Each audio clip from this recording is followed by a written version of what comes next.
काल यावेळेस किशोर तुमच्या आमच्यात होता. नियती अत्यंत क्रूर खेळ खेळली आपल्यासोबत. की या पत्रकार क्षेत्रातला आमचा त्या माळेतला महामेरू जो आहे, मोठा मनी जो असते, तो आज आमच्यातून गेलेला आहे. किशोर खडे आणि पत्रकार हे जवळपास एका नाण्याची बाजू आहेत. एका नाण्याच्या बाजू.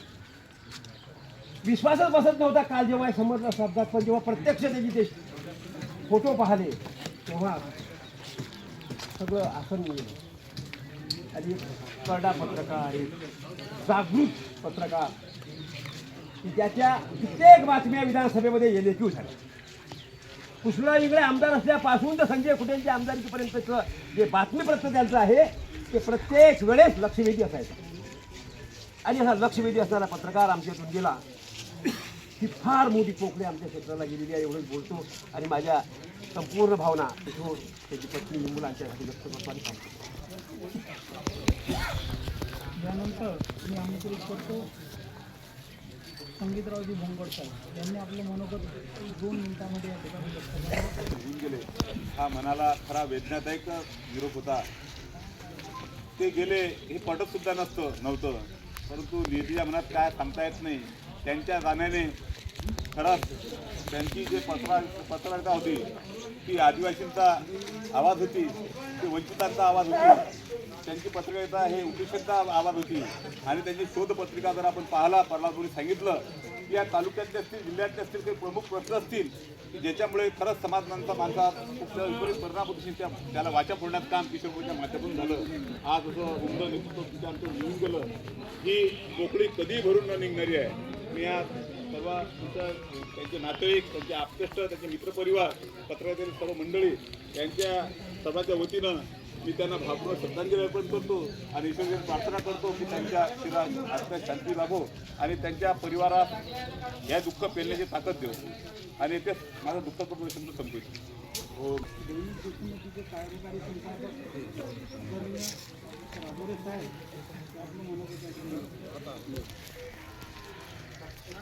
काल जेव्हा आमचे तालुका प्रतिनिधी काशीनाथ मानकर यांचा निरोप आला आणि काशीनाथने सांगितलं की किशोरचा असा अपघात झाला.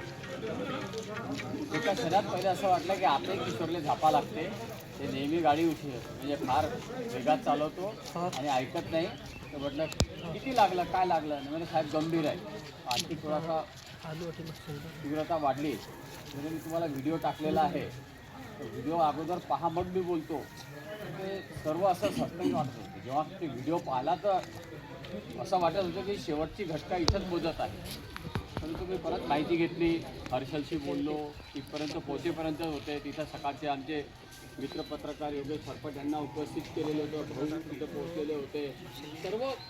तर शेवटी काही प्रयत्न कामाला आले नाहीत आणि जे अघटित मला म्हणतो जे व्हायचं ते झालं. यामध्ये किशोरची पत्रकारिता सुरुवात माझ्यापासून झाली 1992-93 पासून. इतक्या वर्षात किशोरची पत्रकारिता बहरतच होती. अनेक प्रकारचे खूप चांगला पत्रकार, त्याची कॉपी, त्याची लेखणी, त्याचं हँडरायटिंग खूप छान होतं आणि त्याला काय समजून सांगितलं तर फार लवकर समजून जायचा. आणि पूर्ण सहकार्य इकडे अंबाबरवाचं पूर्ण उचलून धरायचं. किंवा किती प्राणीगणना, तिथली काय सर्व बातम्यांच्या बाबतीत म्हणजे विशेष बातम्या होत्या, म्हणून आम्ही त्याला विशेष प्रतिनिधी केलेलं होतं. आणि शब्द नाही आहेत त्याच्या कामाच्या बाबतीत, त्याच्या हिशोबाच्या बाबतीत, सर्वच बाबतीत अतिशय खूप चांगला मुलगा आज आमच्यातून निघून गेला. आणि मग आपल्याजवळ काय त्या आज या घटनेपासून बोध घ्यायचा असेल तर किती लोक आजही हेल्मेट वापरतात हा भाग. आजही मी दाव्याने सांगू शकतो की जर किशोरने हेल्मेट घातलेलं असतं तर कदाचित नाही 100% किशोर वाचला असतो. हेल्मेटमुळे डोकं सुरक्षित राहतं हे सरकार बोंबलतं, पण सरकारचं कोणी ऐकत नाही. परंतु जगातलं जे 8वं आश्चर्य म्हणतात ते तसंच असतं की जे दुसऱ्यासोबत घडलं ते माझ्यासोबत घडणारच नाही असं जे मी मानून चालतो ना, तो सर्वात महत्त्वाचं नुकसान आहे. तर हेल्मेट घालत नाही आपण, वेग त्याच्या गाडीचा नेहमी जास्त असायचा, तिथे तक्रारी यायच्या त्याबद्दल मी पण त्याला बोलायचो की किशोर जरा गाडी हळू चालवत जा बरं, किशोर गाडी हळू काय जे व्हायचं ते झालं. आता आपल्या हाती फक्त एवढंच आहे की श्रद्धांजली द्या, त्यांच्या केलेल्या कार्याची, त्यांनी केलेल्या बातम्यांच्या लिखाणाची इथल्या बाकीच्या पत्रकारांनी सुद्धा त्याच्यापासून प्रेरणा मिळू शकते अशा पद्धतीची त्यांची पत्रकारिता राहिली. आणि माझ्या तर खूपच जवळचा आमच्या टीमचा खूप चांगला ॲक्टिव्ह पत्रकार एक निघून गेला.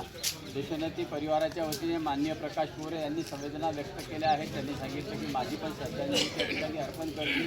प्रकाश मोरेंच्या वतीने श्रद्धांजली देशोन्नतीच्या पूर्ण टीम, पूर्ण जिल्ह्याच्या आमचे सुमारे 300 पत्रकारांच्या वतीने आम्ही त्यांना श्रद्धांजली अर्पण करतो. आणि आपल्या सर्वांनाही सांगतो की जे झालं हे यापासून जर काही बोध घेता आला तर ज्या ज्या लोकांना शक्य असेल किंवा ज्यांना खरंच गाडी चालवावीच लागते हा पर्याय तर त्यांनी कृपया हेल्मेटचा वापर करावा. आपण हातपाय बोलल्या गेलं तर शिल्लक तर राहू, आपण त्या निमित्ताने काही काम करू शकू. जबाबदाऱ्या असतात, कुटुंब असतं, सर्व गोष्टी असतात. या सर्व म्हणजे घडणारी घटना होती. शेवटी मृत्यू अटळ आहे, विधान अटळ आहे, ते सर्व आपल्याला माहिती आहे. त्याच्यावर किती बोललं तर नाही. परंतु आज खूप दुर्दैवी, कधी वाटलं नव्हतं की किशोरला खांदा द्यावा लागेल. असंच वाटत होतं की आपण जाऊ तेव्हा किशोर खांदा देईल. ही परिस्थिती आज या ओढावली आहे. मी विनम्र श्रद्धांजली अर्पण करतो. ओम शांती. श्रद्धांजलीसाठी या ठिकाणी बोलावलं निरंकारी फाउंडेशन बुलढाणाचे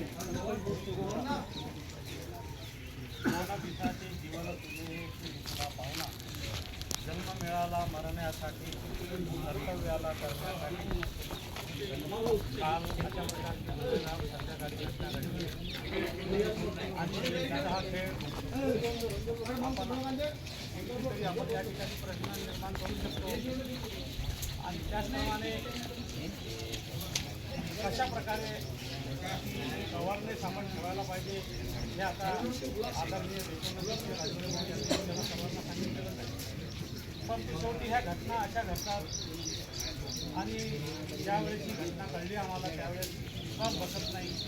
अशा प्रकारचं उत्तुंग नेतृत्व सामाजिक कार्यकर्ता गेल्या 20 वर्षापासून त्यांचे संबंध यायचे. सोनाळा त्याचप्रमाणे आध्यात्मिक ज्या कार्याच्या अनुषंगाने त्यांच्याशी संपर्क झाला आणि सोनाळा येण्याबरोबर पहिल्यांदाच आम्ही झालो. अशा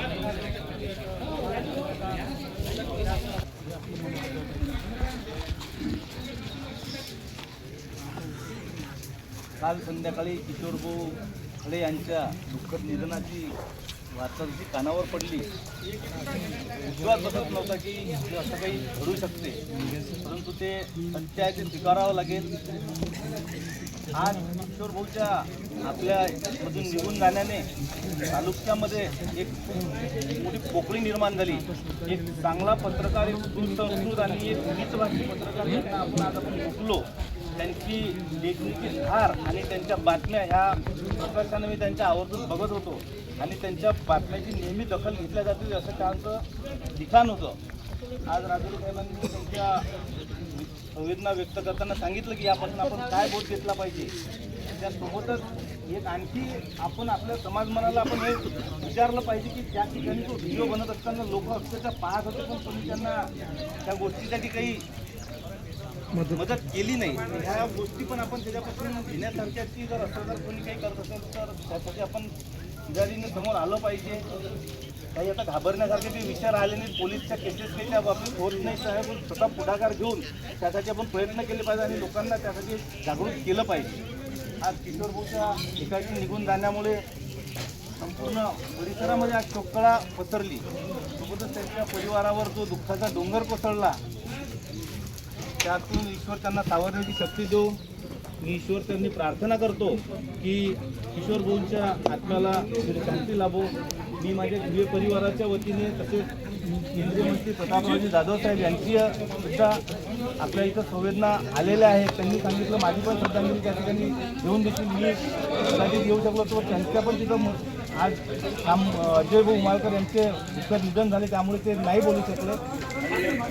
तर मी माझ्या परिवाराच्या वतीने ते शिवसेना परिवाराच्या वतीने ईश्वरचं मी प्रार्थना करतो की भाऊंच्या आत्म्याला शांती लाभो आणि त्यांना परिवाराला हे दुःख सहन करण्याची शक्ती देऊ. ओम शांती. सामूहिक श्रद्धांजलीसाठी सर्वांना उभे राहा. सर्वांना सर्व